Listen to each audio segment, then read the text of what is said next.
क्या देखना पड़ रहा है? अच्छा है मैं अंधा हूं।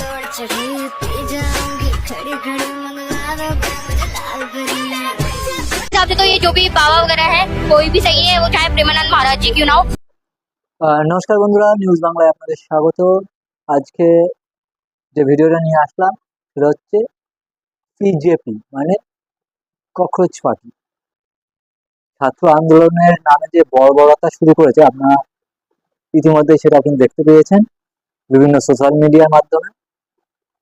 আচ্ছা, আপনাদের কাছে একটা প্রশ্ন করি, সিজেপি কে সমর্থন করছেন তাদের কাছে এই প্রশ্নটা বেসিক্যালি, এই যে সিজেপি এরা কি আদৌ ছাত্র আন্দোলন করছে নাকি কোনো প্রোপাগান্ডা ফেলাচ্ছে, কোনটা? আপনাদের কয়েকটা পয়েন্ট আমি তুলে ধরি, ঠিক আছে? দেখুন, যেমন এখানে যেমন মানে সিজেপির পক্ষ থেকে বা ছাত্র আন্দোলনের পক্ষ থেকে যেটা বলা হয়েছে সেটা আমিও সমর্থন করি যে আহ, আহ, শিক্ষামন্ত্রীকে পদত্যাগ করা উচিত। ঠিক আছে, তার দোষ থাকলে অবশ্যই সে পদত্যাগ করুক, কোনো ব্যাপার না, এরা ছাত্র আন্দোলনের মধ্যে পড়ে অবশ্যই।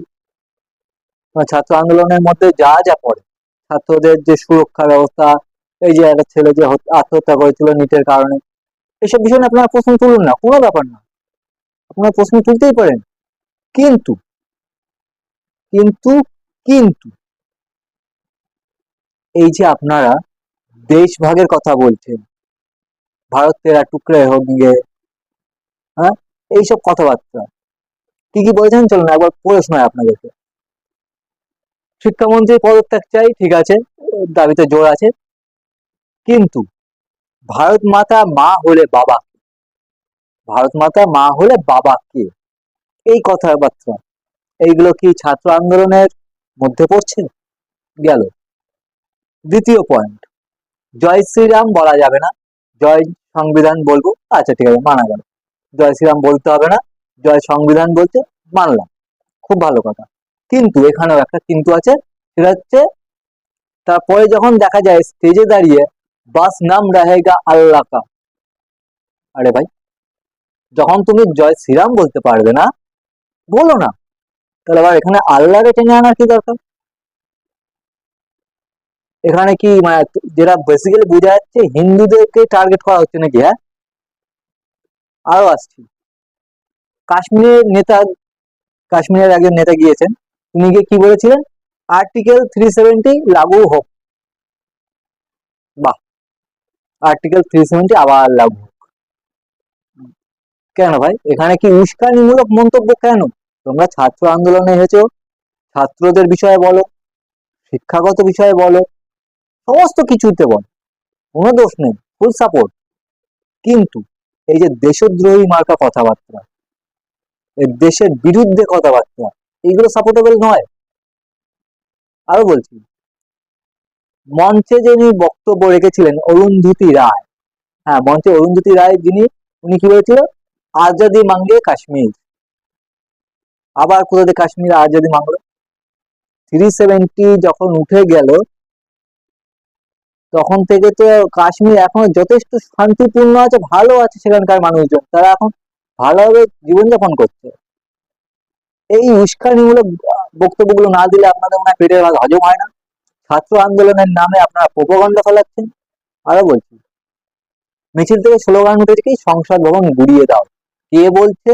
যিনি প্রবক্তা, আপনি একজন প্রবক্তা হয়ে আপনি বলছেন যে সংসদ ভবন গুড়িয়ে দাও, ভারতকে নেপালের মতো বানাও। এটা ভারতবর্ষ, এটা বাংলাদেশ বা নেপাল নয়। ইচ্ছা হলো হচ্ছে নেপাল বানিয়ে দিলাম, বাংলাদেশ বানিয়ে দিলাম। ছাত্র আন্দোলনের নামে যে আপনারা ফান্ডিং গুলো পাচ্ছেন না, ককরোচ, আপনারা ফান্ডিং পাচ্ছেন তো ডিপ স্টেটের থেকে, ওই ডিপ স্টেটের ফান্ডিং এ না এই ভারতবর্ষ এরকম খোকলা করা যাবে না। ভারতের মানুষ জেনেছে বুঝেছে, আপনাদের সঙ্গে অনেকে সঙ্গ দিতে এসেছিল, প্রচুর ছাত্রছাত্রীরা গেছিল যারা সঙ্গ দেবে বলে, এটাকে সঠিকভাবে প্রোটেস্ট করবে বলে, কিন্তু তারা যখন আপনাদের সঠিক যে মোটিভটা বুঝতে পেরেছে, প্রচুর শিখ ভাই এসেছিল, শিখ ধর্মের প্রচুর ভাই এসেছিল যারা আপনাদেরকে সাপোর্ট করবে বলে, অবশেষে তারা চলে গেল কেন? যার সময় কি বললো তারা? বলছে যে এদের মোটিভ ঠিক না, এরা দেশদ্রোহিতা তোমার একটা কথাবার্তা বলছে, ধর্ম কোথায় টানাটানি করছে। এই এইটা হচ্ছে আপনাদের মানে ককরোচ জনতা পার্টির উদ্দেশ্য। কত টাকা নিয়েছেন ডিপ স্টেটের থেকে? হ্যাঁ, ডিপ স্টেটের থেকে টাকা পাচ্ছেন, না হলে রাত্রির বেলা আপনাদের কাছে অনলাইনে খাবার আসছে, অনলাইনে যেসব খাবারগুলো আপনাদের সাপ্লাই দিচ্ছে সেগুলো তো ডিপ স্টেটের টাকাতেই, কারণ বিদেশি ফান্ডিং থেকে সেগুলো আসছে। বিদেশ থেকে আপনাদের এখানে খাবার অনলাইনে ডেলিভার হচ্ছে, যার প্রমাণ রয়েছে। এই দেশটাকে না ভাগ করার চেষ্টা করবেন না, এর আগে অনেকে করার চেষ্টা করেছে। একটা জিনিস মাথায় রাখবেন, এখনকার যে সরকার, মোদী সরকার, নরেন্দ্র মোদী প্রধানমন্ত্রী, উনি সারা বিশ্বকে কিন্তু দেখিয়ে দিয়েছে তার দাপট কি আছে। আমেরিকার মতো লোক, মানে আমেরিকার মতো জায়গা, সেও কিন্তু এখন আমাদের ভারতবর্ষকে ভয় পায়। সেই জায়গায় দাঁড়িয়ে আপনি বলছেন যে ভারতের টুকরে হোঙ্গে, হ্যাঁ টুকরে তো কি আর বলবো, এটা নিউজ চ্যানেল তাই, না হলে ছাড়, বাদ দিন। আর এই মহিলা যে আগে কথাটা শুন, মহিলা কি বলছে। हाँ, पाखंडवाद को रिलेटेड कभी कभी बना देती हूँ। जब मेरे हिसाब से तो ये जो भी बाबा वगैरह है कोई भी सही है, वो चाहे प्रेमानंद महाराज जी क्यों ना हो। क्या नाम बताया आपने? नीश। এই যে নিটের বানান জানে না, সিবিএসসি বোর্ডের জানে না, তিনি আবার কি বলছে, সমস্ত সাধুরাই নাকি অসৎ, তার মধ্যে সে প্রেমানন্দ মহাজি হোক না কেন। শালা, তোর মতো মেয়েরা না এই প্রেমানন্দ মহাজির পায়ে গিয়ে পায়ের ধুলো নেয়, আর তুই বলছিস তো কি যোগ্যতা আছে এই প্রেমানন্দ মহাজির, কি মুখের যোগ্য নয়। এই মহিলা বলছে নাকি নরেন্দ্র মোদীজি মানে এক্সামের জানে না, হ্যাঁ পরীক্ষার জানে না। নিজে কি জানিস রে? কোন বোর্ডে? সিবিএসসি বোর্ডের থেকে পাশ করেছে, তো সিবিএসসি বোর্ডের ফুল ফর্ম ধরা হচ্ছে, তাই পারছে না। তবে কি নিটের ফুল ফর্ম কি, তাই বলতে পারছে না। কি বলছে না, ন্যাশনাল মানে গুলিয়ে গেছে, আমি না মুখস্থ করে গেছি, গুলিয়ে গেছে। এই হচ্ছে ককরোচ যন্ত্র পার্টি। মানুষকে প্রোপাগান্ডায় নিয়ে আসা বন্ধ করুন। এটা ভারতবর্ষ, আপনারা এটাকে কোনোদিনই পারবেন না বাংলাদেশ বা নেপালে পরিণত করতে। আপনাদের মূল টার্গেট করেছেন এই যে আপনারা যেটা দেখাচ্ছেন না যে আমরা ছাত্র আন্দোলন করছি, ওই ছাত্র আন্দোলন নয়, এইটা আপনারা মূল টার্গেট করছেন সনাতন ধর্মকে, হিন্দুকে। তাই আজকে নিউজের বাইরে গিয়ে আমার কথাগুলো বলতে হচ্ছে। আমি একজন সনাতনী, আমাকে এই কথাগুলো বলতে বাধ্য করছে। আপনারা ছাত্র আন্দোলন যদি করতেন সঠিকভাবে, তাহলে বুঝতাম যে হ্যাঁ ছাত্র আন্দোলন করেছেন, ফুল সাপোর্ট থাকতো। কিন্তু ছাত্র আন্দোলনের নামে আপনারা প্রোপাগান্ডা ফেলাচ্ছেন, ডিপ স্টেটের থেকে পয়সা পাচ্ছেন। কারণ যখন কালো হিট, লাল হিট, বেগন ইউজ করে যদি আরশোলা না মারে, তখন ওই প্যারাগন আছে না, প্যারাগন দিয়ে মারতে হয়, এক চাপড়েই শেষ হয়ে যায়।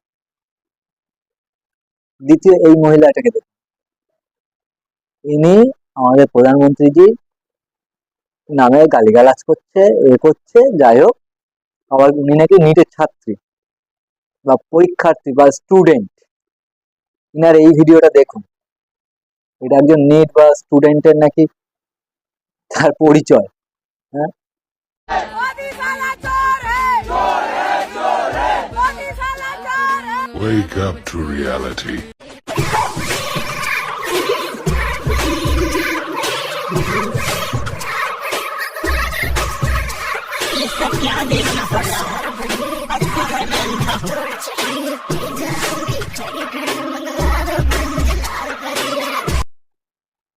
আর তো প্রচুর রয়েছে যারা ফালতু মেয়ে, একদম একদম জঘন্য। এই যে ককরোচ, সত্যি প্রমাণ করে দিয়েছে ককরোচ মানে ঘরের গন্দেগি, জ্বালাতন। এদেরকে যতক্ষণ না মেরে বার করা হয় ততক্ষণ এরা সাধারণ মানুষকে শান্তিতে থাকতে দেয় না। এদেরকে মেরে বার করা উচিত। পুলিশ যা করেছে বেশ করেছে, ঠিক করেছে। আর একটা ছেলে যার কথা বলতে ভুলে গেছিলাম, ওই ছেলেটা ভিডিওটা আমার কাছে এই মুহূর্তে নেই, নাহলে দেখাতাম ভিডিওটা। যাই হোক, ওই ছেলেটি বলছে কি নরেন্দ্র মোদী মানে প্রধানমন্ত্রীজিকে গালাগালি করছে, আমাদের দেশকে গালাগালি করছে, ইভেন আমাদের সামরিক বাহিনীদেরকে নাকি গালাগালি করছে, অকথ্য ভাষায় খিস্তি খামারি দিচ্ছে। এই ছেলেদের কি করা উচিত? এরা দেশদ্রোহী না? অ্যাকচুয়াল কংগ্রেস মানে ককরোচ জনতা পার্টি হচ্ছে দেশদ্রোহী পার্টি। যাই হোক, আজকের মতো আমি এখানে শেষ করছি। সাধারণ মানুষ যদি একবার খেপে যায়, তোমাদের কিন্তু এই প্যারাগন দিয়েই চেপে দেবে, এই জন্য বারণ করা হলো। জয় হিন্দ।